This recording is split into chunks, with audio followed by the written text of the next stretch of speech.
Welcome everyone to the show. I'm JJ Flizanes, your host. Thank you for downloading today's episode. Today we're going to talk about the Great Awakening, and it's a little scary because I tend to sort of stand in the middle and give examples of this thing and that thing for everybody so that I don't become polarizing and want to take certain sides about things, because I respect everyone's right to choose where you want to be and when. So know that this is a little bit nerve-wracking for me to put out this interview today, and it was a little bit nerve-wracking having the interview because I've been waiting to talk to Dr. Christian Northrup for 10 years, and I wanted to make sure I was coming from love and hope and not fear and anger. So today's show is going to be centered around what's going on, but also within the conversation of women's bodies, women's health, and the combination of using intuition as well as a physician's body of work, taking the two things, your own physical, emotional, mental, and spiritual intuition that no one else knows better than you, and taking a body of work from someone else, whether it be a physician or anybody, and being able to put them together and then make a decision from both of those places. And before we get into the disclaimer of today's show, I do want to remind you that I'm doing a Strengthening Intuition course in June. June 9th is when it begins. It's once a week on a Tuesday for 4 weeks. It's the only time it will be live. And why that might be important to some of you, it's so that you can get your questions answered, and I can do a little bit of live coaching with you if you come to the class live. Not only will you get that, you can also do the actual exercises with me. And again, if you have questions, we can address that. Once the course is over completely, it's going to be uploaded, and those of you listening to this at a later date can still purchase it. It just won't be live. It'll just be recorded. And it's not mandatory that you come live, of course. You can just sign up for the event and then come when you can. And of course, it is recorded and you can watch it and do it later. We're going to be doing things like EFT and creating new neural pathways in the brain, so that way you are open to receiving more intuitive hits, as well as understanding how to be more aware of when you're getting intuitive hits and how to act on them and how to determine if it's something to act upon. So from meditation and EFT to a deeper understanding of all the components that make up your ability to recognize your intuitive hits. We're going to be doing that in June. So go to jjflizanes.com/intuition. Again, that's jjflizanes.com/intuition. The link will be in the show notes. So today's show, I want to make this short because the show is nice and long and full of great information that I hope, if you don't agree with, you'll at least be patient and open to. Again, we're going to cross some lines here and get pretty real. And if you're not in alignment with every single thing said, I hope that you will remember the energy in which it's being presented. The energy of which it's being presented is to find a truth that resonates with you, and then to support that every person gets the right to choose their truth, period. Dr. Northrup and I had this conversation last week, and I put the video up of today's show. So if you want to watch the video, you can go to jjflizanes.tv. And when I put it up, it was because she offered to share it on her page. So thank you, Dr. Northrup. And I've already had some really great feedback, and a lot of people watch it and even email me asking me questions. So this is a disclaimer that I put up on social media. And if you want to share today's show, well, of course, it will be included. But if you go to my Facebook page or the YouTube, please share this disclaimer if you're going to share the video show. Looking for people who want to be part of the Army of the Radical Light. This video interview this week is for people who are looking for answers, open to possibility, intuitively know there's something else going on here, and are willing to come from love, not anger and fear. I am not trying to convince people of the opposite view to change position, only to educate and offer those who have questions an alternative possibility. If you hold a closed-minded, strong position in the opposite viewpoint, while I respect your right to an opinion, please do not waste time trying to convince me or anyone else watching or listening to this of your beliefs. You can make your own video. All negative comments on social media platforms will be removed. If you feel called to share this, please include this message when you do. Much love to all of you, and let's come together to protect our civil liberties while stepping into spreading love and light and moving away from fear and anger. Dr. Christian Northrup is the New York Times bestselling author of Women's Bodies, Women's Wisdom, The Wisdom of Menopause, and Goddesses Never Age. as well as the host of 8 public television specials. A board-certified OBGYN with more than 30 years of clinical experience, Dr. Northrup has been featured on The Oprah Winfrey Show, The View, The Today Show, and Good Morning America, among many others. Okay, guys, today has to be one of those days for me. One of like the most exciting days. Like you've heard me geek out when we've had Anita Moorjani on or Dr. Eben Alexander on or Harville Hendrix 3 times. Like I totally geek out, but I have to tell you, Dr. Northrup, I've been after for 10 years. today is like, I am finally like, okay, we're going to talk and we're going to talk about lots of stuff. So without further ado, if you are just watching this on the video, there's a lot more of an intro on the audio podcast. There will be an intro below this, her bio and all of the information about her newest book, her revision of her 30 years ago book, Women's Bodies, Women's Wisdom, will be underneath this in the video. But please come over and check out the podcast as well. So Dr. Northrup, thank you so much for being here today. My pleasure. Yes. Yeah. So I'm going to do the fastest thing. So what ends up happening is my audience, they love me, so they're okay with it as long as they're part of my audience. But, I'll get to this conversation with someone who I've been following for a while, who I have a lot in common with, and I'll spend a couple of minutes getting you to know me so that we can get to the level of let's talk up here, because I want to let you know that I know all this down here, so we don't have to start at the ground level. So I'm going to go very quickly through this. Okay. I found Abraham in 2002, been studying the law of attraction since then, have a very popular show called Spirit, Purpose, and Energy after I started this one, which of course manifested the right kinds of people for me and blew up very quickly. Didn't think I was a law of attraction teacher until I manifested my first event and people came from all over North America. And I said, guys, I'm not an expert in law of attraction. They went, yes, you are. And I was like, okay, I'll own that. I've been in the functional medicine scene since 2006, bioidentical hormones. I've done tarot, goddess cards, psychic stuff, clearing inherited emotional DNA. I had to write it all down. Quantum physics, love quantum physics, epigenetics, which those 2 words I have not heard talked about very much during what's going on right now.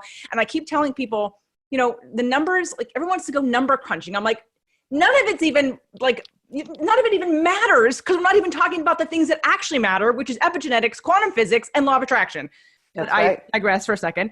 Intuition, increasing intuition, EFT, EMDR, nonviolent communication. There has been no other physician that I have been more in alignment with on every single level than you.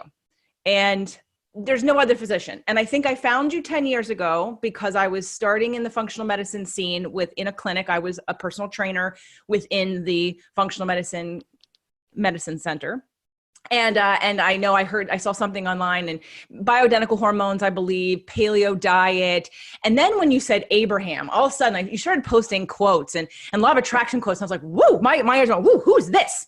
And since then I've started following you and I was like, oh yeah, there's nothing that, like, I almost feel like I'm you younger without the medical degree.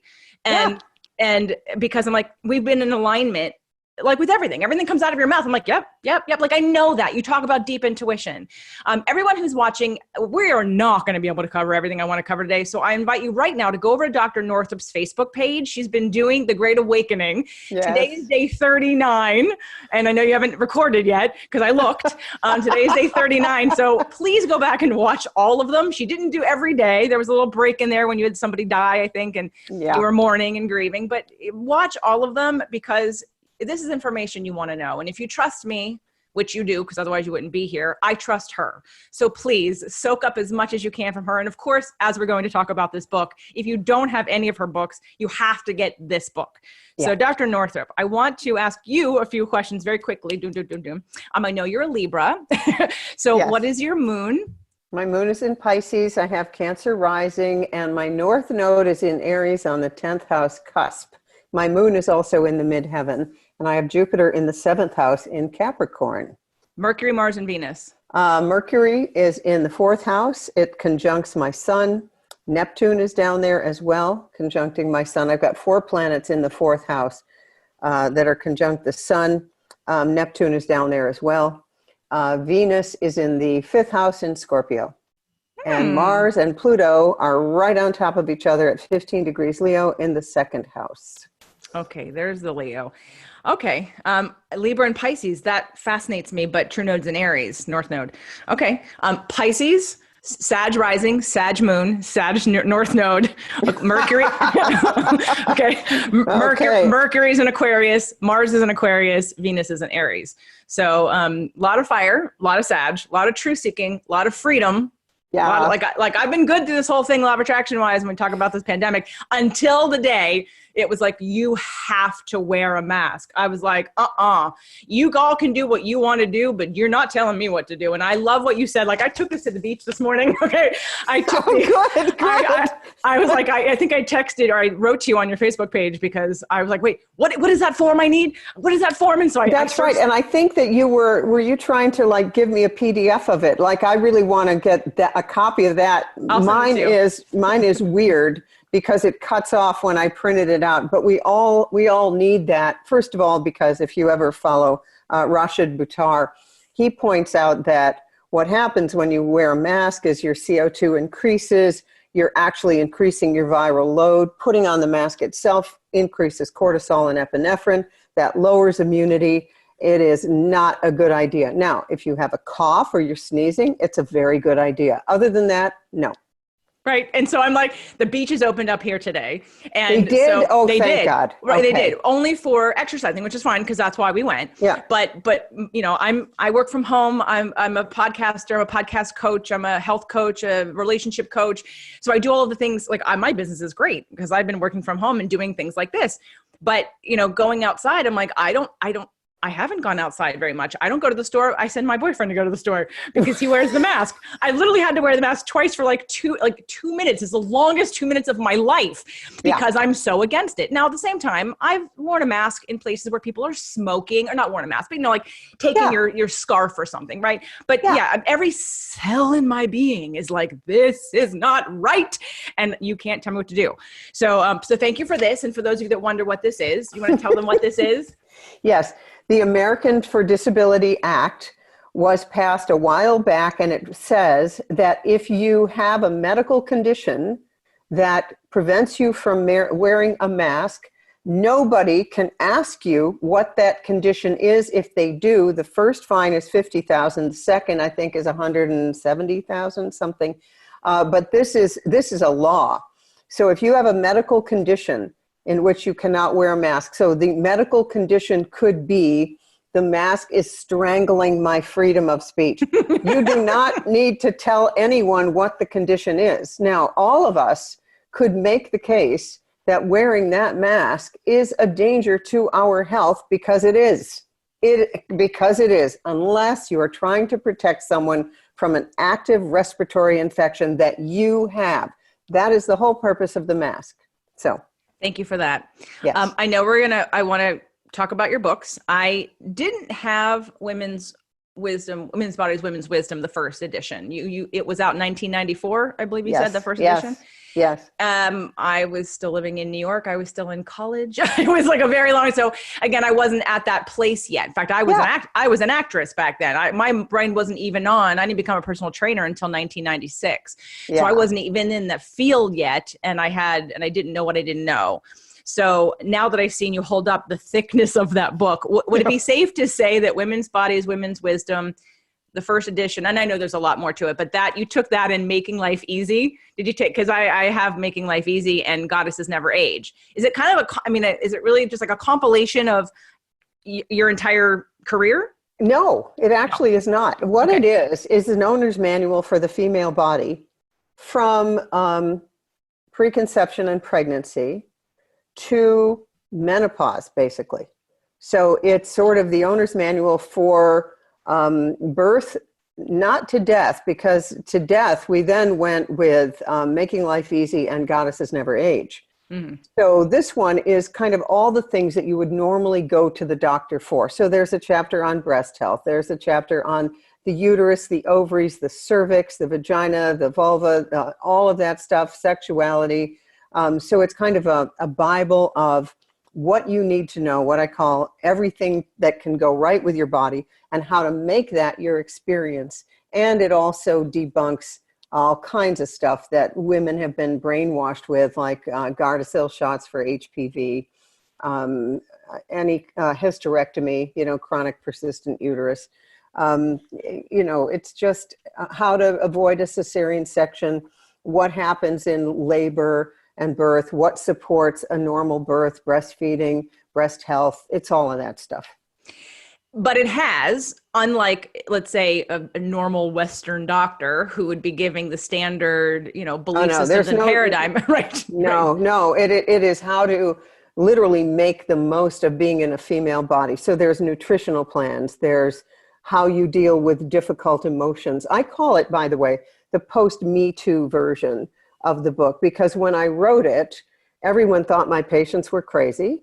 They didn't listen to women. The number of women who'd been sexually abused or raped was astounding in a small town in Maine, middle-class women, mostly white. And, my colleague said, I only see normal women. You see all the nut cases. And so the book was inventing a language of women's health. Everything in women's health is actually disease screening. There's no health in women's health. It's just, okay, when are we going to have the breasts removed to prevent breast cancer? When are we going to get the uterus removed to prevent ovarian and uterine cancer? It's literally, women's health is, keep coming back. We haven't found it yet. We will. And then we'll remove it. So now we have, cool, better ways to do a hysterectomy. I don't care if you're doing a hysterectomy with a robot or with 2 hands. It's still a frickin' hysterectomy. And we still have 1 in 3 women getting those. Now, if you had an operation where 1 in 3 men lost their testicles and their prostate, do you think that they'd sign up for that? Not likely. Not likely. Because they have been entrained that their organs serve them and they love their organs. Women are trained that this is, one of my patients said, well, every woman in my family has had a hysterectomy by the age of 50. I guess I better sign up for mine. I mean, I can't believe really how brainwashed women are. So brainwashed that they will have their newborn get a hepatitis B shot. This is insane.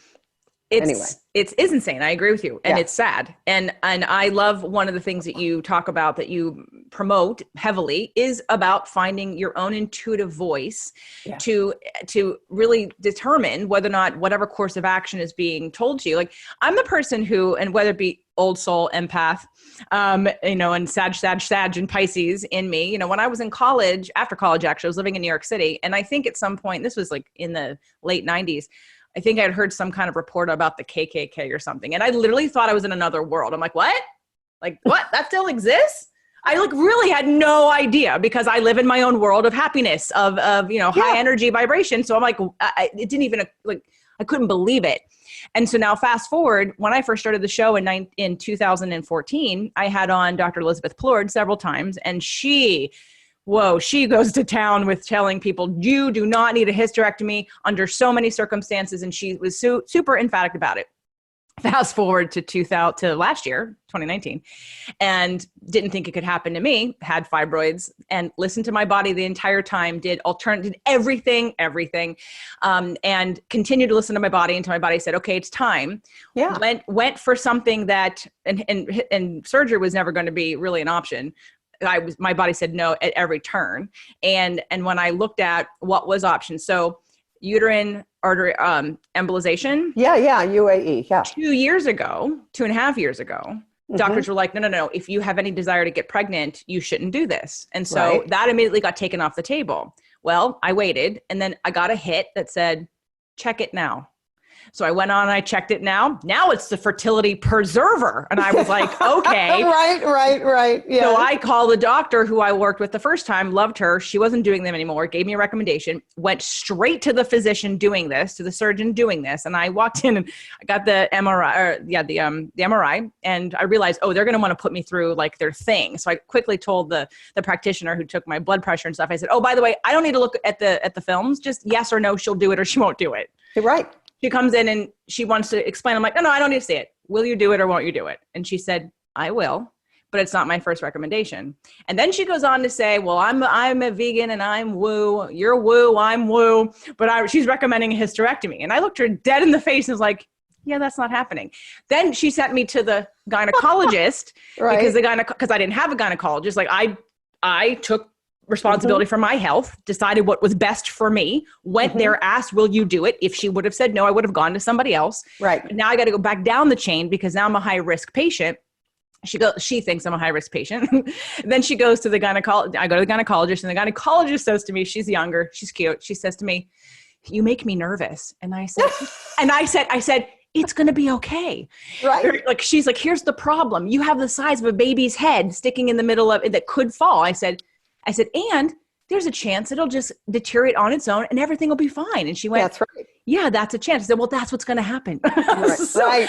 Right. So it was a test that I was ready for. My intuition led the entire thing, even when the doctors wanted to take, I was fighting with her in the emergency room going in for the procedure. She wanted to keep me overnight. Anyway, but the point is, but I'm not a doctor. And this is what I have struggled with at times of getting to the place of, so you sit in a position where I understand there's also risks. And I want to talk about the risks that you took in your practice when you wrote the first version of Women's Body is Women's Wisdom. I want to know what came out of that. I mean, you're still on the leading edge, but I feel like because you have a doctorate, you have more authority and people will listen. I don't, because I followed my intuition, and it's only been in the last, since I started my show, that I'm willing.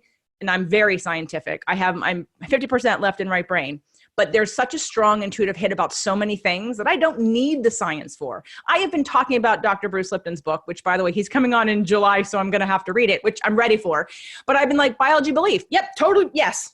What do I need to know more about that? I don't need to know more about that. No. Right. So can we talk about why your experience in becoming a doctor, and then your intuitive hits to shake up the system and write this book and ask the questions?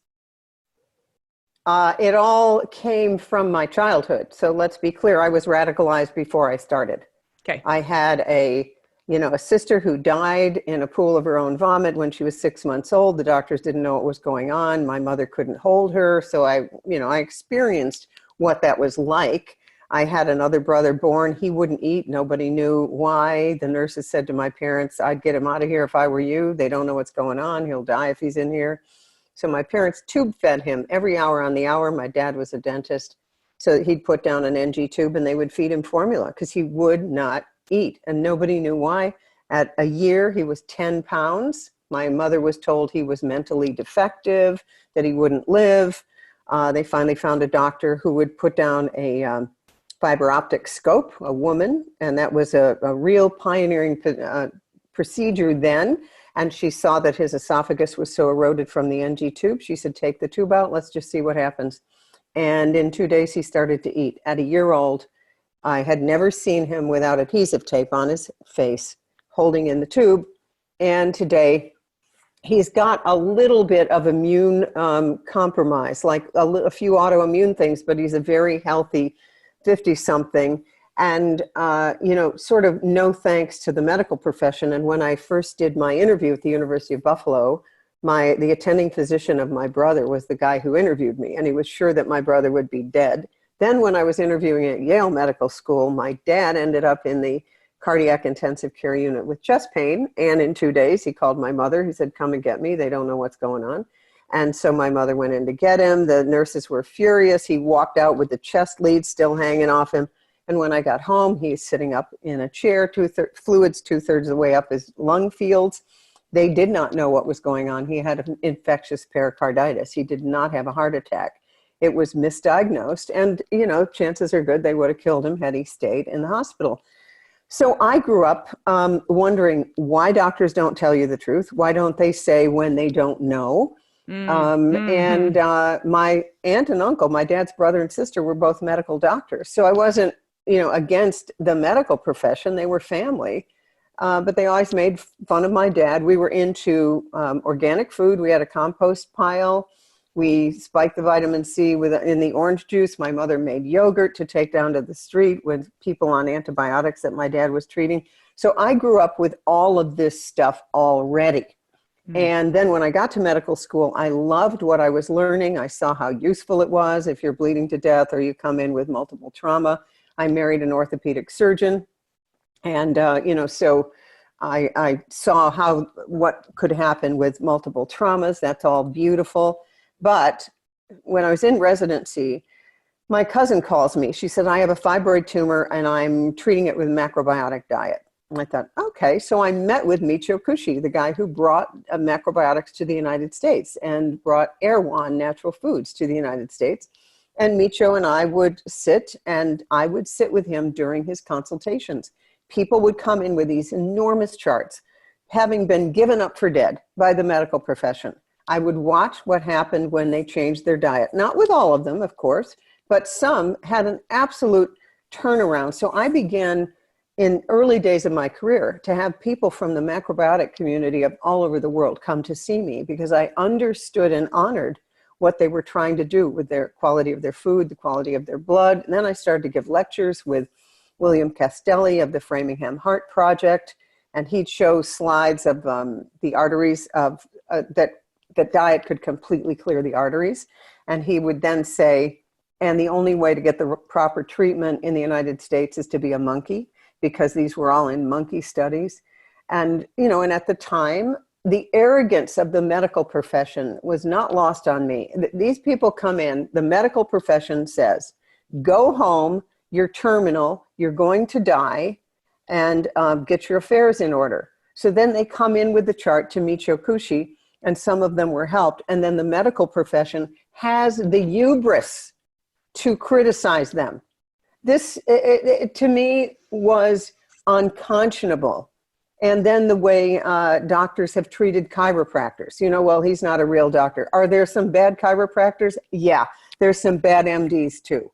So the arrogance of the profession, the inability to think outside the box, to be criticized. I used to have to close the door of my office so that my colleagues wouldn't hear me talking to a breast cancer patient about nutrition. That was considered off the table. No, nutrition has nothing to do with it. It's insane. It's insane. So I knew, on the other hand, I loved my profession. I loved my colleagues. I loved the nurses. I saw how much good was done. But it's funny. I listened to Rashid Buttar today, a YouTube that he did, and he said, doctors are not the brightest people in the world. He said what they are very good at is following orders and working under very heavy workload conditions. Doctors have the heaviest workload of anybody, but they're very simple and they follow orders and they don't want to get out of line, but they are not the smartest people in the world. And I thought, yeah, and they follow orders and they really don't want to, increasingly now, worse than ever, is these frickin' protocols. So you go in for any visit and all they're doing is checking things off on an iPad. Zach Bush, one of my heroes, talks about how the intuitive, hands-on feeling approach to medicine is almost gone. And now what do we have? Telemedicine. You have to be with somebody. Yes, there's plenty you can do. You know that from a screen and us and all. There's a lot you can do, but nothing takes the place of touching somebody. And so I've just always seen the problems. On the other hand, I had enough courage to do what I would do because people like you came to see me. And if I had someone who trusted herself, then I was okay. But even with my practice, only 5% of the people that I saw would really trust themselves when the chips were down. An example, I had Carolyn Mace, the medical intuitive, on speed dial. She would do a $25 reading on any of my patients, and she'd tell me what was really going on. Do you know how many people could handle that information? 5%. Oh, yeah. 5%. Because, she once told me my very first reading with her, she goes, your heart rhythm has changed in the last 3 years. You are a rescue addict. Do you hear me? You are a rescue addict. And if you do not change that, then you're going to have a heart condition. Now, my whole family, both sides, died of heart disease. So that got my attention. The other thing she told me is if I hadn't left my practice when I did, the conventional practice, she said you had in your electromagnetic field, in your energy field, you had an ovarian tumor that was forming.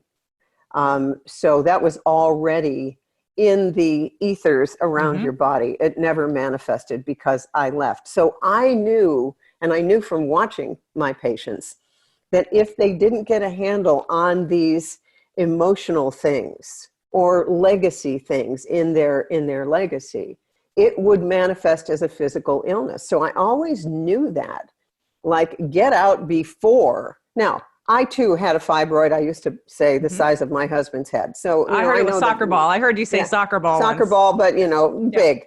And and finally just had it removed by an infertility surgeon who was just the most wonderful, wonderful man. He repaired women's pelvises. He didn't care how old you were. And I went to a woman who does numerology, astrology, and the Kabbalah. And when I told her about him, she goes, well, I wonder what he did to women's pelvises in the past.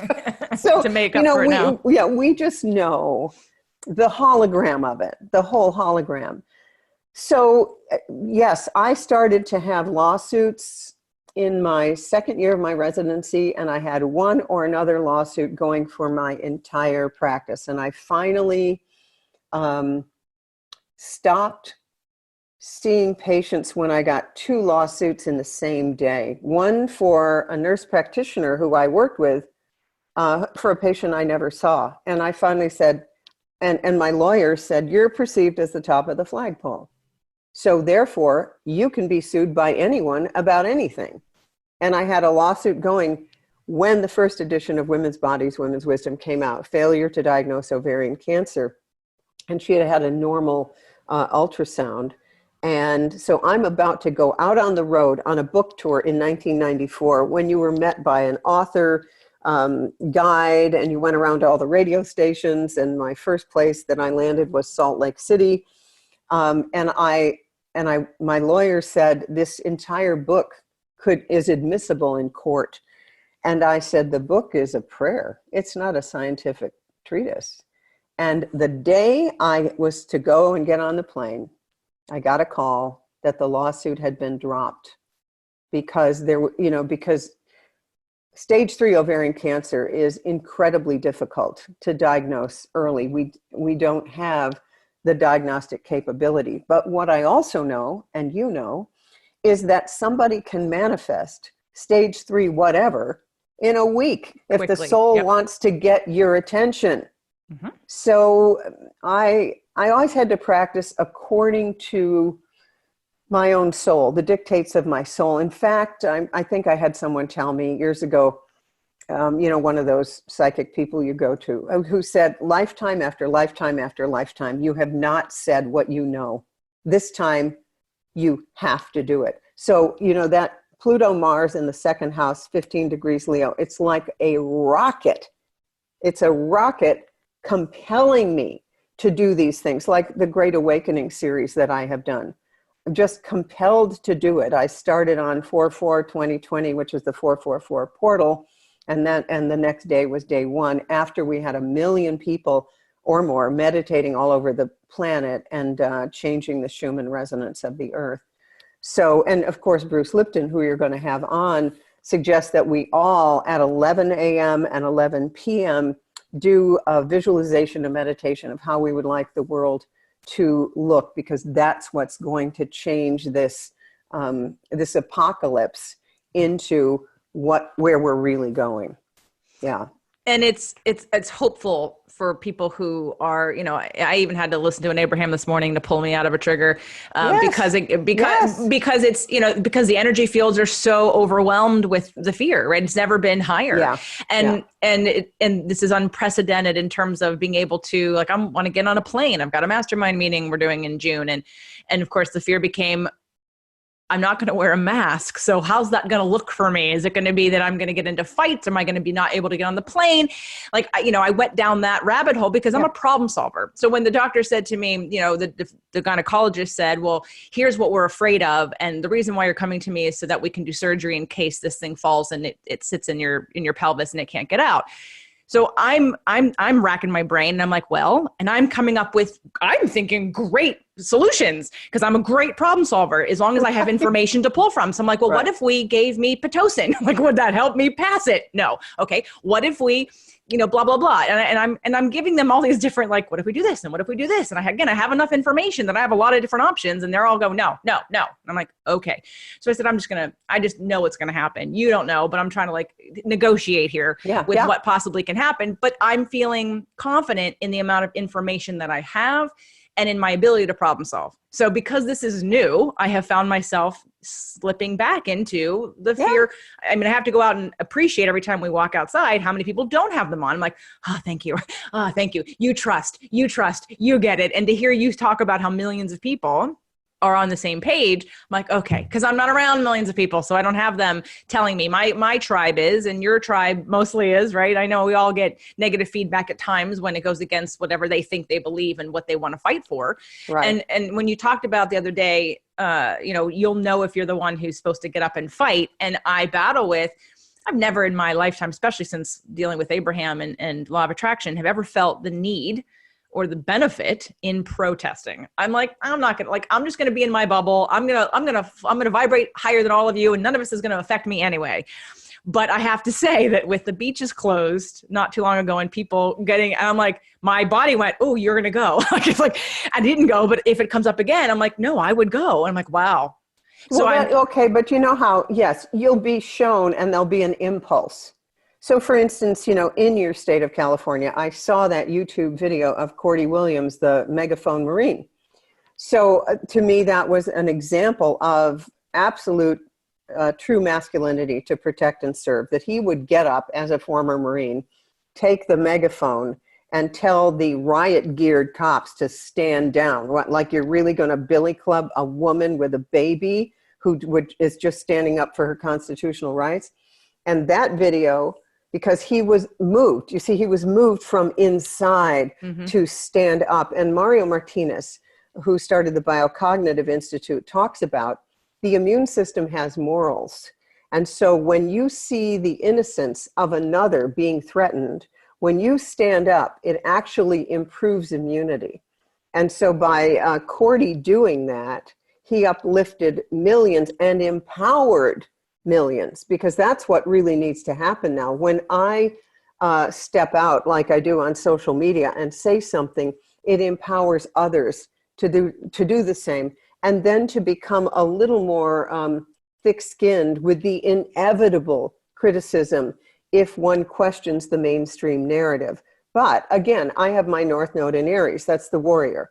So I have to do it. But if you are, I don't know if you ever follow Magenta Pixie out of London, but she says there are two types of people. They're the indigo people, and we have to dig down and find out things. And then there's the crystal healers, and the negativity is too much for them. They can't do it. They're better off planting flowers and just having a very positive electromagnetic field around their bodies. And we need to realize that each of us, as we raise our vibration, we help the entire collective. But you have to serve in the way that aligns, or, as Abraham says, the thought that feels better. And, for many people, a couple weeks ago in Maine, what felt better was to go up to Augusta and join a protest, mainly because the protest, what I've found, because I was very active in the vaccine mandate situation in Maine, is that I met wonderful people, and I met a sort of a whole family of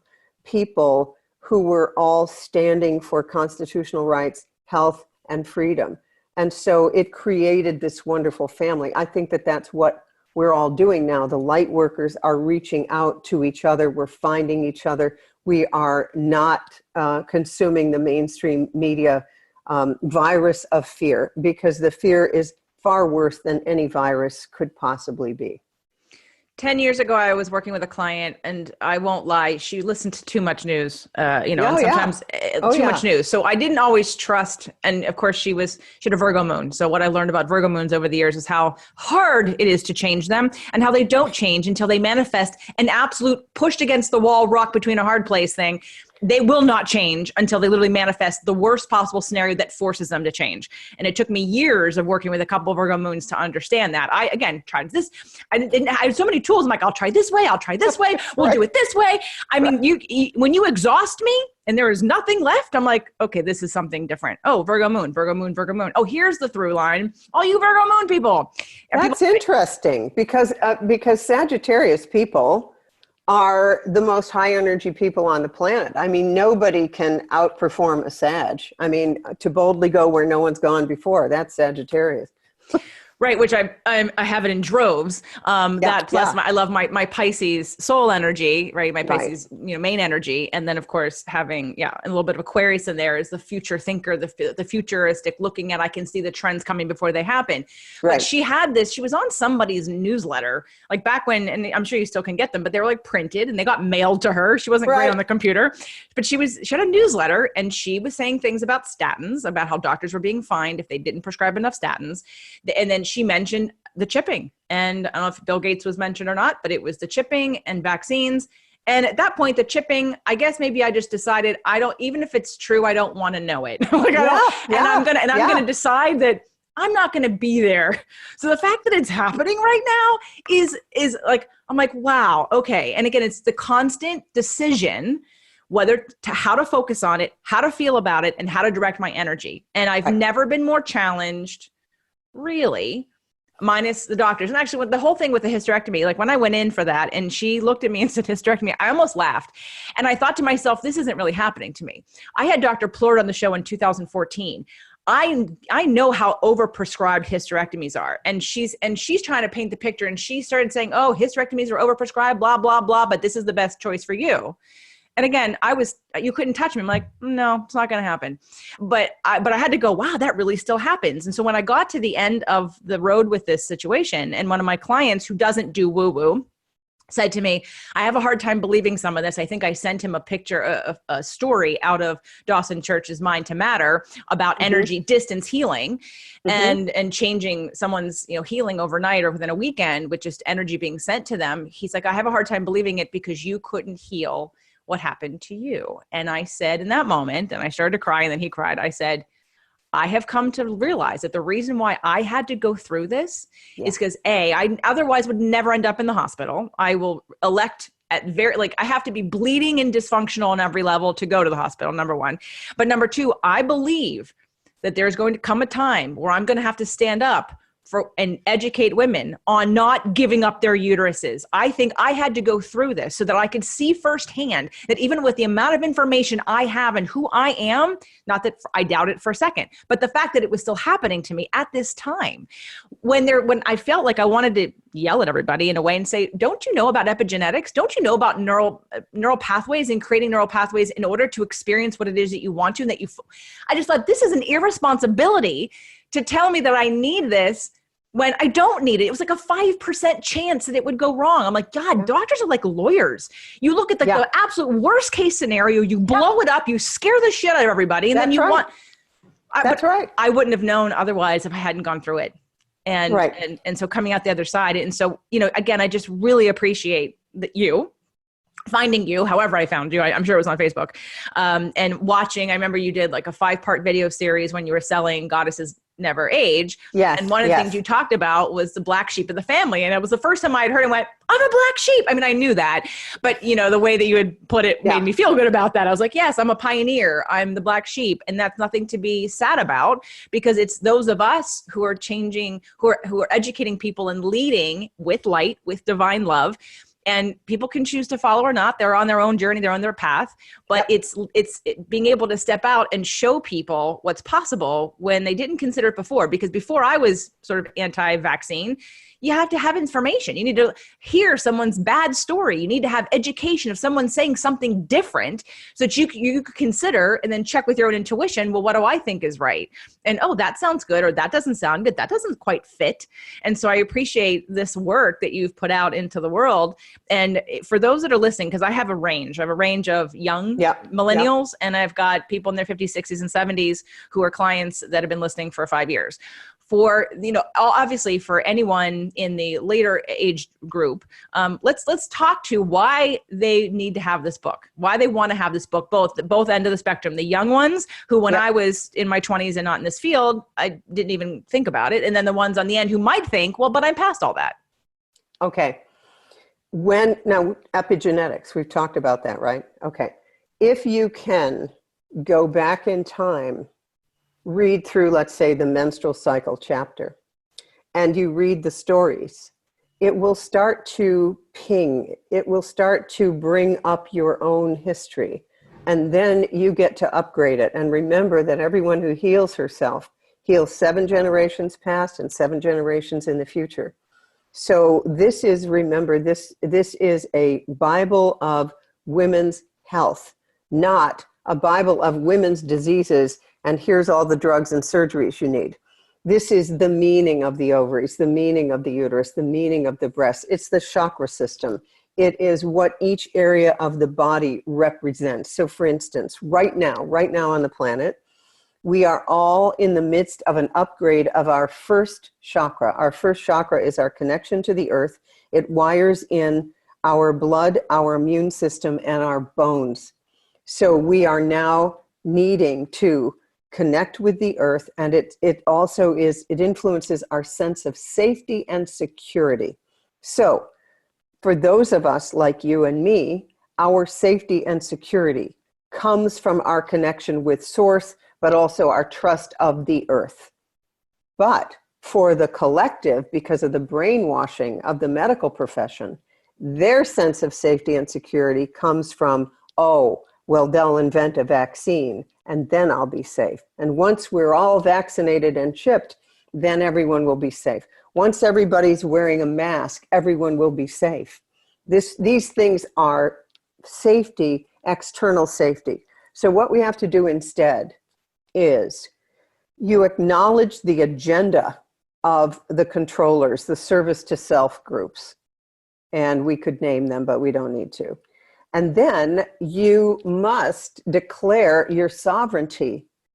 We do not consent. I am a sovereign being. You do not have the right to do this to my body. That's the Constitution. It's also the, what was the thing after World War II, the Nuremberg trials, where they said, after they found that they had experimented on all those Jews, many of whom, by the way, came to the United States. So have a look at Operation Paperclip. That's all very well documented. So they've been carrying on their dirty deeds long after the war. So we declare our sovereignty. And then the third thing we do is we forgive the darkness. We forgive it, and we thank it for creating so much pressure that we are all going to morph into a new human species, an energy-based species. Alberto Villoldo, the shaman, calls it Homo luminous. So this is the 6th extinction that we're in here. So we are now becoming more intuitive. Think about it. We're all shut in. So we have more time. And when you shut down our ability to connect with each other, when we're not in our cars, when we're not rushing every which way, we are actually connecting more solidly, energetically with each other than ever before. So my inner circle community is bigger than it has ever been as a result of this. So that's what we have to do. So first chakra, remember, is your immunity. And if you're constantly scared to death and you're wearing a mask, you are setting yourself up for getting the flu, getting pneumonia, getting a common cold, getting a cancer, getting whatever. Second chakra, that's what my book is. It's second and fourth chakra. Second chakra is money, sex, and power. That is basically what it is. You've heard the term shake your money maker. Well, that's where the ovaries are female balls. That's our relationship with money, sex, and power, going after what we want. And then the heart, what we really need to do, and I was listening to David Icke's entire 3-hour thing with London Real, and he said, when we come from the heart, when we come from love, we become unstoppable, because the electromagnetic field of the heart is 5,000 times bigger than the electromagnetic field of the brain Or the third chakra is self-esteem and personal power, but it's also fear. So fear is the solar plexus, and the head, you read the bad news and you get scared to death. But when you come from the heart, when you alchemize it all into the heart, then, as David Icke said, I must be the most powerful man in the world. That one of my YouTube videos gets 9 million views, and they're so afraid of me that they take it down. Now, the censorship right now in the different platforms, if you can't see that, I mean, if you can't see that, if you actually believe that they are protecting you, oh my God. Censorship now on YouTube, Facebook, Twitter, Instagram is the same as book burning. It's the same. Like, go read Ray Bradbury's Fahrenheit, whatever it was. And by the way, the Fahrenheit number is the exact temperature at which a book will burn. That's what Fahrenheit, whatever means, comes from that. I'm glad that organically everything I've wanted you to say has pretty much come out of your mouth. The things that, cause like, that I want you to validate so that I'm not, they're saying, okay, can we go over this? And the conspiracy, although you haven't said conspiracy theory yet. But right. It's the people that even if it's not true, then why would you need to take it down? You would be trusting in your knowingness that it's false. And again, the whole pretense of pulling something down because it's not accurate. I'm like, really? Like, have you watched YouTube before? Do you see how many things people are posting that because it threatens us understanding the truth. And it's unfortunate that so many people, I mean, I know Mickey Willis's work and I watched Plandemic, and I don't know if I saw it on your page or somebody else's. I'd already seen that snippet, but I mean, it was like trying to play catch and fire. Like, wasn't it? You take it down, you put it back up. Yeah, whack-a-mole. You put it up, you take it down, put it up, take it down. And I'm like, Jesus already. All right. But then at the same time, we could say that's really frustrating. I mean, Facebook flagged me for posting it and said, well, we've taken this down because it's, we have verification or something. I'm thinking, what? Like, that's when I got a little, like, I was out of the vortex. I was totally out of alignment when I got my hand slapped. I learned what I learned to do the right thing, to feel good about what I'm doing. And so when someone else, even though I know that they're corrupt and that they're doing it for their own reasons and they're afraid, in the moment it happens that I'm told I'm wrong or bad, sometimes, and I've healed a lot of this where it doesn't really happen anymore. But occasionally I'll find a new subject where I get triggered. I'm like, oh, got to heal that thing. Okay. But it happened and I felt badly. I thought it's going to make me look bad just for half a second. I knew where it was coming from, but yeah. True. My daughter and I, when we were doing the vaccine mandate thing in Maine, when she was little, she'd say, why can't you be like the other mothers? And do you have to be that, and all of that. And she's like a real community extrovert. She loves to get everybody together and all of that. But she then learned about aluminum and what it does to the brain, and the fact that we have these chemtrails that are putting nanoparticles of aluminum in the atmosphere. And once she learned, and with 5G, that'll make our bodies into an antenna to be more easily controlled. And once she knew all this, she goes, okay, I finally have to do something, even though I'll probably be shunned at daycare. And so the two of us put out a YouTube video on 5 things everyone needed to know about health. And the next day, of course, there's a mother at daycare who wouldn't look at her, which, it's like then her nervous system goes crazy because it feels terrible to have people hating on you. But she just said, I cannot allow this to happen to my children. I will never let it happen to my children, but for me to not say anything because I'm afraid of looking bad, it is not morally okay. So she lost a bunch of followers because she's got a big social media platform, and then gained twice as many because people said to her, oh, I see that you actually stand for something. You have nothing to gain and everything to lose by even addressing this subject. And so she found that she has far more people. And that's what really has happened to me as well. Oh God, don't talk about that. Oh, this really bothers people. I've had people say to me, friends, has your account been hacked? Has your Facebook page been hacked? It's like, no, the noose is off my neck. I don't have to fit in anymore. So this current edition of Women's Bodies, Women's Wisdom is just fiercely the truth. Because I saw you add in the emotional pieces to it. Yeah, I'm not even, no, I'm not, come on. Why do so many women have thyroid problems? Because we're afraid to tell the truth. And we need a little more iodine and all of that. But still, I mean, come on. We have a noose around our neck. So when I have the courage to say what I know to be true, but lovingly, it gives other people the courage. And have I lost followers? Oh, yes. Women who said, I've followed you for years. Now you're into all these right-wing conspiracy theories. Okay, so everyone, as a reminder, the term conspiracy theory was put out by the CIA. The CIA made up that theory, by the way. The mainstream media, by the way, has made up another one because, again, if they work by splitting us from each other. So now we have the anti-maskers. Can you believe it? We had the anti-vaxxers, the anti-maxers, maskers, and now we've got, the conspiracy theories. And here's the thing. It's called, don't look over there. She's a conspiracy theorist. Oh my God. Well, what's happened is those people have left. I'm grateful. And then a whole new group comes in when you speak truth to power. And I can't not do it. Well, you were about ready to, because my audience hasn't heard this yet, that it was created by the CIA to avoid us asking questions about the Warren report for the assassination of JFK. Because that report doesn't hold water. And they didn't want you, and JFK was questioning the deep state, so they couldn't have that. So that's why he was assassinated.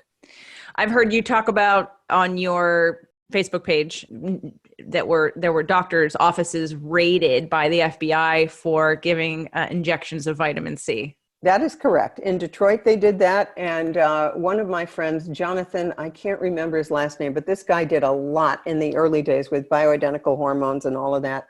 His office was raided at gunpoint for recommending supplements. And that happened in the 80s. There have also been, at least 20 holistic doctors committing suicide or being murdered. So this is no joke, folks. However, the deal is, and again, by the law of attraction, Andy Weil said to me, you can say anything as long as you're not angry. So I think that the key really is that we say these things, but we say them with humor and we say them with love. Because when people are afraid and they're asleep, they will do whatever they're told to do. I mean, right now, in my opinion, the mask is just to see how far you can get people to do these things. And the 6-foot social distancing. However, I had a friend over today and she has a lung issue. She has a lung problem. And she said, I was really hoping that when they open things up, people would social distance, because she really feels much safer if people social distance. So and then I listened to Candace Owen, who says, my freedom does not end at your fear. But on the other hand, there's this middle ground where I want to respect somebody's comfort zone as another human being. I want to respect that, and I want to be compassionate. And there are many people who really, really believe the narrative, and they really believe that doing all this stuff is keeping them safe. I have friends who've been in New York City apartments for weeks without really coming out. And of course, Cuomo has pointed out that 66% of all the new COVID people have been quarantined in their apartments for 2 months. So how did the virus get in there if that worked? See, here's the thing. None of this stuff works. And it doesn't pass the sniff test. It just doesn't. And people are starting to wake up, which is why you have to keep censoring the stuff. But I am no stranger to this. I mean, I was saying things about mammograms. They would find things that you would die with, but not die from. I was against circumcision, which I've done hundreds of as part of my job. And I've never been popular for going against the mainstream stuff. I came out against Gardasil on Oprah in 2006. I said, you're not going to like what I have to say, but I think this is a mistake. I had no idea how much of a mistake it was. I mean, girls are crippled, they're dying. And then the cervical cancer rate, because the Gardasil has fragments of HPV in it, we're seeing a whole group of young women who got the Gardasil who are now getting cervical cancer. And we've never shown that it decreases the risk of cervical cancer, ever. But we've never shown that a fetal monitor does anything except increase the C-section rate. So I've been on the front lines of questioning orthodoxy for my entire career. So this is nothing new that I'm doing. But, no, dear friends, I have not been hacked. I am just no longer having to toe the line to keep my job or to keep my hospital privileges or to keep my board certification or whatever. And at this point, no one can take away my MD and no one can take away my board certification. And I gave back my medical license in 2015. I just gave it back. It was time for renewing. And I thought, I do not want the Board of Registration in Medicine to have a noose around my neck anymore. I want to say what I have to say, because I can tell you, with what the activism I've done in Maine, I would have been reported many, many times over. All the doctors are terrified to say anything. And now in medicine, like a Yelp review, in medicine, your review and sometimes your pay is determined by the number of vaccines that you give. And this is insane. So you do know I could keep you here all day if you'd let me, and probably into next week, because every one of these topics could be fleshed out a little bit more. I'm just trying to condense everything in. And of course, one of the main goals of today, besides introducing my audience to you, for those that don't know you, and I shared one of your Great Awakening videos with my group yesterday. And I said, I love it. And then they started sharing it. So I saw them sharing, I love her. And I'm like, yeah, you're welcome. Okay, guys, I know. Can I get a little credit? But I don't need it. But I said, watch this. And I made a joke and I said, I'm interviewing her. I go, we're going to talk about her book, but come on, I'm going to want to talk about so much more. I go, anybody have any questions? So, but then they just started sharing it with other people. And I had a client yesterday said, she took time out of her session. She's like, I want to talk to you about the doctor that you posted, Dr. Northrup. So tell me about her. I was like, okay, let's talk about this during your session. That's cool. I'm going to interview her tomorrow. So, the bottom line for today literally is to get people right now to buy women's bodies, women's wisdom. They can, they can see it on my Facebook page. You'll see it. Instagram, you'll see it, or just drnorthrup.com. But you can get it on Amazon, And it's ginormous, but it's the Bible. Ginormous. So if you're a woman and women, buy it for every woman, because every woman needs it, no matter what age you're at and what stage you're at, because you address all of it. Right. I was reading it and I'm like, oh my gosh, it's so much. And it's so detailed on so many things. And I love it. And everybody needs it. Saturn in Virgo in the third house. Okay. Detail oriented. Get it right. Get it perfect. Get it right. Make sure you get the mind, body, soul, every aspect of every point of view, and linear, and to do . Yeah. That's it. You got it. You got it. No, it was great.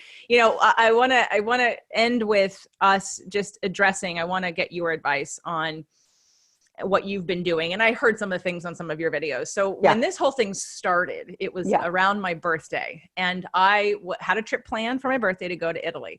And we had, my boyfriend and I had a meeting with Moleskine in Milan that they had then called and canceled. Basically, they had sent an email and said, with what's going on, Italy's going to shut down and we're going to cancel this meeting. And we would advise that you don't come. And so we looked at each other and he looked at me, he's like, okay. And I was like, okay. I mean, okay, meaning like we're still going. And then of course my mother and his mother, well, are you going to still go? Yeah, I'm still going. Yeah, I'm still going. And so we had you talk about law of attraction, things unfolding. Like literally we felt like Jesus, the Red Sea had parted and we walked on water. Everything unfolded beautifully, perfectly, never in a half of a second. Now I'm pretty paleo. I'm gluten-free. I'm mostly dairy-free. But of course I was in Italy and that was not going to hold up. So I thought, all right, all of a sudden I'm going to be taking in a lot more inflammation. So what did I do? This is before all the stores got raided. I went to the grocery store. I bought extra liposomal vitamin C. I got my colloidal silver. I got my algae. I got extra vitamin D. I got other probiotics and digestive enzymes. Like I just loaded up on every possible thing I could to keep my immunity. I mean, we were in the airport spraying colloidal silver literally every couple of hours. Yeah. And, and I did what I needed needed to just at least try to balance out what I was already doing. And again, it was one of those moments, like, again, where I'm thinking, what is going on with you people? Like, you get, because I'm healthier than most. You want to be me. I'm so healthy on every, like, emotionally, spiritually, whatever. So when I came home and I'm thinking, why are you all so freaking out? Like, first of all, how you respond in your body is so many different levels. And you're not going to, if you get sick, that's not my fault that your immune system sucks. It's not my fault you're full of fear. So again, it didn't sink in until it got worse and the fear grew that this is really happening. And yes. Oh my gosh, this is a unprecedented, uncharted territory. And am I living in a twilight zone? I want to tell one more short story because I want to hear your advice to me on this. When the election happened, the last election, I sat in my law of attraction space of course, we're more of course, what I want to have happen is going to happen. Of course, people are not going to do the other thing. They're going to have right. And then when it happened, I thought my energy sunk so low. And I thought, oh my God, is this really, it was a confirmation of the state of lack of consciousness, the lack of awareness. So in that moment, I had to recover for a while. And I'm finding that my trigger right now is thinking that, well, that didn't work out. So I want to hear from you how you're making sense of seeing the Great Awakening and that it actually materializes and actualizes. Well, you want me to get political here? You don't have to get, you can, or you can. Let me just say that I believe that what has happened I could make a case that everything that's happening now was pre-planned because of the election. Was pre-planned in order to have a different outcome for the next election.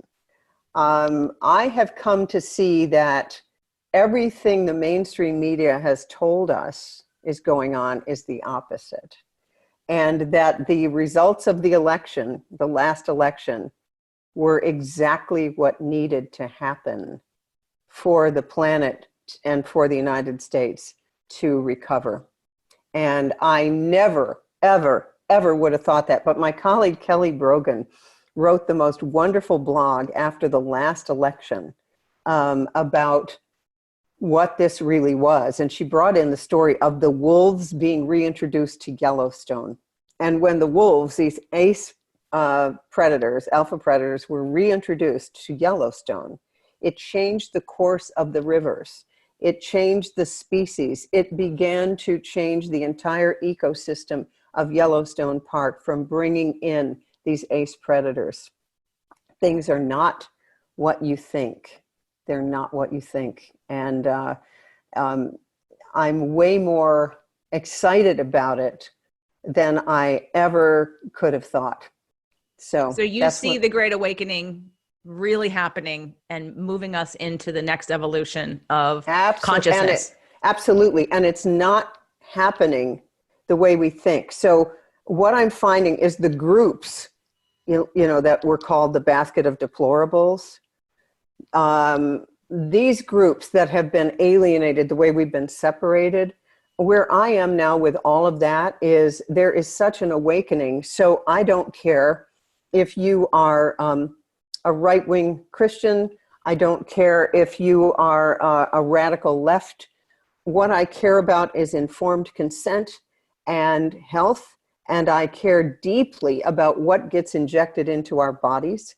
And that is that's my thing. I work with MAM, Millions Against Medical Mandates.org. Everyone should join Millions Against Medical Mandates.org, MAMM.org. We now have, I call ourselves the Army of the Radical Light. And so this is what we have to do. Everyone rising about this plan to inject everybody with nanoparticles that change your RNA and change the human species, because that's the deep, dark plan to make us part of artificial intelligence and to control the population. First of all, depopulate to about 500 million. I don't know what BG has in mind, but it's to kill 14 out of every 15 people. So this is not going to work for me. So I'm just starting with, we rise up about our physical rights. And if you want a vaccine, go right ahead, no problem. But I don't want my grandchildren getting 69 shots by the age of 18, which has just been mandated in Maine, New York, and California to go to school, to go to university. We are decimating public education as we know it, because right now we passed a law in Maine and New York State, which mandated Gardasil, by the way, that's killing young women. California, you cannot go to school or university without being up to date on all these vaccines. And we have a kid in our group. He has one more year in college. He's deathly allergic to 2 ingredients in the MMR vaccine. Do you know what his college told him? They said, well, have the shot in the emergency room so that if you go into anaphylaxis, you can be resuscitated. Now that's insanity. How do we get around this? You join MAMM.org and you say, okay, I see the dark plan. I see it. I see what you're trying to do. And I watched it in my state of Maine because I went, I put myself out there. I went and I testified before the legislature. It was like one flew over the cuckoo's nest because they'd already made the decision. So then we just declare, all of us, we do not consent. Listen, if millions of us say we do not consent, what are they going to do? Put us all in jail? Like, no, we're not doing it. We might need a separate country. I don't know. I'm looking at the states that don't have this. South Dakota doesn't have enough trees and it doesn't have an ocean. Wyoming doesn't have an ocean. I'm just looking at play, if it comes to that, or just buying an RV and going from place to place, it won't come to that. It won't. We have right now, Saturn just went retrograde, as you know. This is the Pluto return of the United States. So we redo the Bill of Rights and the Constitution to include women, Black people, transgendered people, all of everybody, because the darkness has worked for centuries by splitting us. Jews against Christians, Jews against Muslims, against whatever. I listened to a podcast today. The guy introduced himself. He said, I am a Jewish Christian Buddhist. That's what we have to do. We have to look at what brings us together. What brings us together? Black, white, who cares? Blue, red. The main thing is, do you want informed consent and bodily autonomy? And that to me is the issue. The rest of it, I don't care about. Right, I don't either. Like what I've said, and I wrote letters to the editor, none of them ever got published because the mainstream media is owned by darkness. And I said, if you lose the ability to consent to what goes into you or your child's body, everything else doesn't matter. Everything else is lost. Game over. Game over. So that's my issue. And as a physician who's followed this for years, who knows all the vaccine ingredients, like, glyphosate and formaldehyde and polysorbate 80, that gets all that stuff past the blood-brain barrier, fetal cells.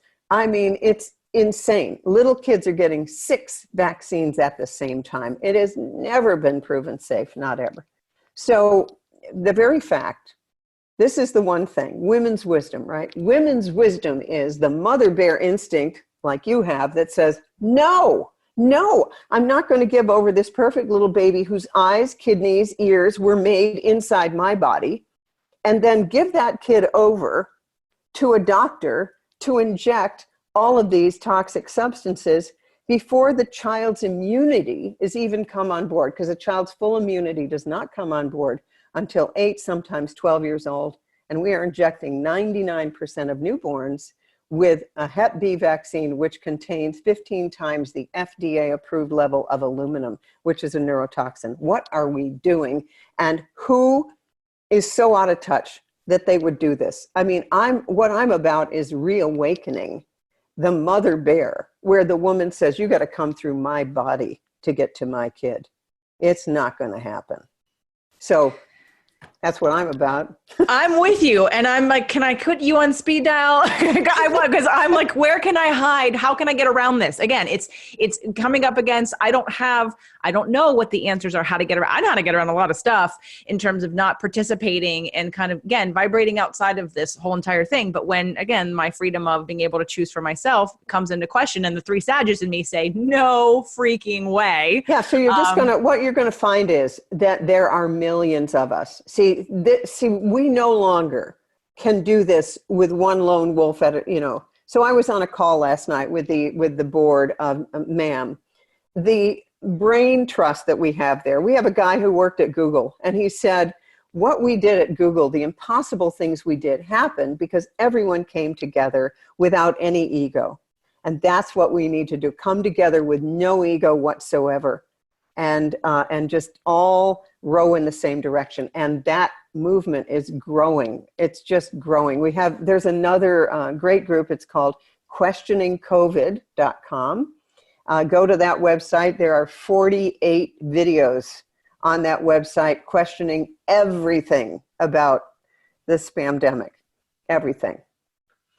So, well, yeah. I watch your videos to keep me in alignment and to keep reminding me, because it also feels good to know that while I do keep checking in with my own intuition about how much to say and when, It's and true. because I have to say because, as Abraham will say, you can't change mass consciousness, especially if someone isn't in a frequency to receive what you're putting out. That's right. So right. It's trying to find the like-minded people who want the information, or the people on the edge who are kind of searching, but not trying to fight against the ones who are decided that it's all crazy.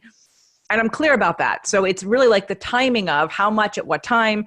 It's come up in my coaching calls that I do in my inner circle. Someone asked me, well, what do you do when someone else is not wearing a mask? And I was like, well, Linda, I'm not wearing a mask. And I was like, there's not. When someone isn't wearing a mask, we discussed this last night. And Sherry Tenpenny, who's been a vaccine expert forever, she says, watch the man on the YouTube video. It's called The Shirtless Dancing Man. And it's a message about when someone, I haven't seen it yet, is the first one to join the other person. Like someone starts something, but it's the first person who joins them that begins the movement. So what she suggested is, you're in a store, someone else isn't wearing a mask. You go up to them and take off your mask. You smile at each other. And you say, thank you. That's how we do it. So that we don't allow the shaming, you see, and the crowd control of the shaming. Kevin James just put out a very funny little video of these two guys, and they're jogging and they're shaking hands. And the next thing you know, a group shows up with masks on and their cell phones, and they're reporting him. I mean, it's a cute little video, but it's like, is this where we've come? That people are snitching. I love all the cops who are saying, we're not going to come in and arrest someone for not wearing a mask. And so I like the cops standing up, and of course, Cordy Williams and the Freedom Angels. We've got all of that happening in California. He started 1776 Liberty Now, I think it is. So I've joined his group. So we're all in contact. Sayer G, Green Med Info.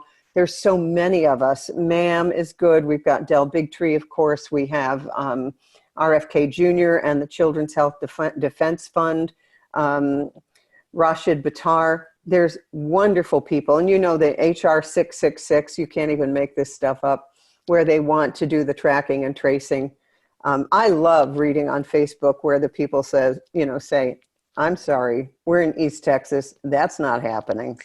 No one's coming to my house. Appreciate you Texans. Appreciate you Texans. Like I've never all that, right. All that we blue state people who are so liberal, we were just decrying these people forever. Oh, no. They're going to help us stand up for our constitutional rights to, health, happiness, and the pursuit of happiness, liberty. We cannot allow our constitutional rights to be eroded now. We cannot. Mm-mm. So, And I'm on the team, and I want to help. I want to do what I can. I want you to think of me as someone who's really like the biggest cheerleader in the background saying yes to everything. And what can I do? And how much more can I help in the same way, right? Not in the fighting against, but through divine love, through vibrating high, through frequency, I love what you also said about death, which that's something we've talked about too. Obviously I talk a lot about Abraham, but the death, like that, I'm like, guys, this is where, Anita Majani was on, like, like death is not Dr. Eben Alexander. Come on, guys. Like, death is not to be feared. And so it's when that fear is not helping your immune system or any part of you, and you're fighting against that, like, that's not the real issue.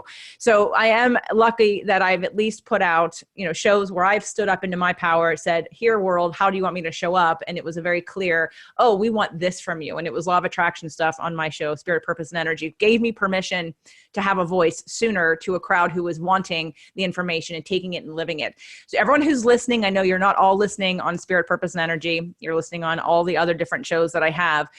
One thing is true, whether you're male or female, women's bodies, women's wisdom needs to be in the hands of all the women that you know as an option for their power, for their empowerment, for their mind, body, soul preservation, for their understanding from different levels of everything I talk about on all these shows with the mind, body, soul connection. Dr. Northrup's going to address that in that book. She does it beautifully, much better than I could. She's got the degree, she's got the chomps, she's got the background.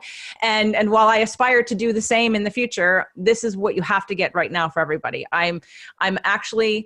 I'm glad I started with Goddesses Never Age and then moved to making life easy. And now I'm here at Women, because now my appreciation level, I'm ready for it. And I think the world is ready for it. I think women, especially with children and who are not quite sure about the vaccination conversation yet, they're ready for it. So if you know someone else who is on the fence, or maybe they're kind of open, give them a book as a gift for some kind of event, whether it be Christmas or a birthday or graduation. But make sure that we protect and empower. It is time for feminine power to take over and to spread love, not to take over in a powerful, angry, mean, repressive kind of way, but in an inclusive, love-based, divine-guided, intuition-based collective, so we can actually make the change that we all know we want to see, and everyone will be better because of it, not just the women, but you guys too. So that's right. Good. I thank you so much for being on. Again, everyone check out Amazon. There'll be links in the show notes. There'll be links under the video about going to Amazon and getting the book directly. I know I heard you talk about that you didn't do an audiobook because you hired the British woman and then the COVID happened and then, right? So waiting for it. I mean, we thought it was going to come out at the same time. I also have an online course that will be coming out very shortly. That is sort of the empowerment course for women. What you need to know about your body and empowering your body at this, for any time. So we've got an online course that's coming out as well very soon. Well, yeah, I'd love to help promote it. If you want to come back on, we can go into it and dive into that, because again, every woman needs this. If no other time in history, if it's not time to speak out, you're talking about thyroid issues, right? It's time to speak out, if nothing else, just for your truth. You don't have to fight for other people, but just learn how to stick up for yourself and your truth. So Thank you, Dr. Northrup, for being here. I'm so excited. Thank you so much. Thank you. Great. It was a pleasure.